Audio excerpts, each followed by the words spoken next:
Okay. Hello, everyone.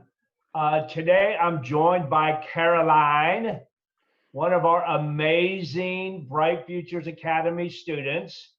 And we wanted to just have a chat and check in with her today. These are crazy times, and the kids are having to deal with all this in their situation. So, Caroline, if you would just introduce yourself and what grade you're in, how long you've been at Bright Futures. Okay. Hi, my name is Carrilyn Williams. I'm in the ninth grade and I've been attending Bright Futures for 2 years. Cool. And here's the big question. How are your grades? My grades are good, but I was almost on my way to AB honor roll. But ever since we had online school, I had to adjust to it and now I dropped to C.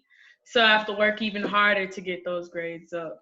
So Yeah, this is an adjustment for everybody, and to say this is easy on anybody is obviously crazy. I mhm. think for you students, it's luckily the Bright Futures Academy students have been using virtual classrooms for a couple years now, but still not full time all the time. Yeah. So we understand that how difficult it is. So tell me, how are you holding up right now?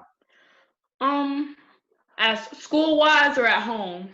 I think more kind of at home and everything outside of just the school piece, the academic piece. Okay. Well, at home it's been going well. I just found out yesterday that we was gonna be in full blown quarantine, so they're shutting down all the stores and stuff for a period of time.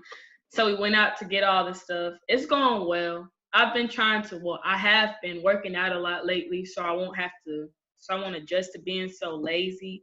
Because I know if we stay home a long time, most of the kids are going to be lazy, and I don't want to be one of them. So it's been going pretty well. Yeah, again, like I said, I know it's tough, and one of the biggest things is just like you said, getting outside, getting some exercise.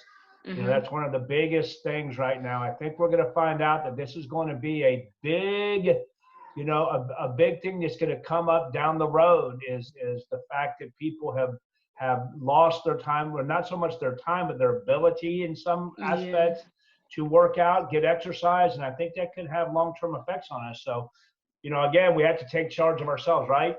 Yes. And it sounds like you're doing that, sweetie. So that's cool. So, since we moved classes online, and I know that's just, how are you enjoying that format?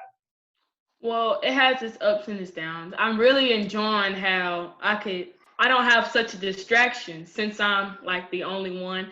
I won't have to listen to the boys constantly joke around, so I can have my time to just do my work. But the confusing part is how I have to take pictures of my work and post them on there. So I've been trying to figure out Google Documents, Gmail, Google Classroom. So yeah. Yeah. Well, again, I think as we continue moving forward, you as well as the staff are going to come up with tools that are going to make this easier. Yeah. So tell me, Caroline, what's the one thing you miss most about being away from Bright Futures?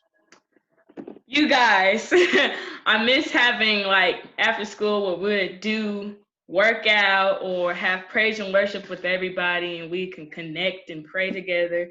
It was fun. Also, I miss chapel. I like being at the chapel service and sitting next to my friends. And I like talking to the teachers and joking around with them because it's really fun. So, yeah. Would you have ever thought that you were going to miss your peers at Bright Futures as much as you do? I never, I did not think I was gonna miss them as much, but when this second week hit, I was like, dang, I miss being around them, even though they Yeah, could be a bunch of knuckleheads. we're hearing a lot of that. Yes. So, what's the first thing you want to do when things return to normal? First thing I want to do, play. I want to play with Play, all the kids. play Yes. with all the kids. Yeah, Yes. maybe go to the park, do something, maybe go on a trip. Mhm. Yeah. Maybe we all go somewhere. Maybe we go to the beach. Who knows? Who knows? Yeah. Okay. Well, just last question for you, Caroline. Mhm. Do you happen to have a scripture that's been inspirational for you during this time? I do. It's You do? yes. I What remember is it? I don't remember what part of the Bible it is, but it's life and death is in the power of the tongue. Because I realized through this whole pandemic situation, I have the ability to speak life or to speak death over it. So if I speak that everything's going to be okay, it will. But some people don't understand that if you speak badly over everything, it makes it much worse. So I'm trying to remember that scripture so I can always stay mentally healthy and stable, so I won't be worried and I can speak life over every situation. That's wonderful, Caroline. I think that's such great advice for everybody out there to speak life over death. As we look on, online, you see so much negativity out there. We know these are troubled times, and we know, a lot of people going through a lot of difficult stuff. But we've got to speak life over it. We've got to be positive. Well, young lady, you are awesome. I wish there was, words can't even describe how much we wish that we could bring things back to normal and bring you kids back together and move on. But that's just not the way it is right this minute. So hopefully in the next few months, we'll be able to, and I'm sure we will, and we'll carry on, we'll move forward. But sweetie, you just continue to speak life over your entire situation, over all your peers, all your teachers. And we're going to get through this, darling. You know we love you. Mm-hmm. Bye. Bye.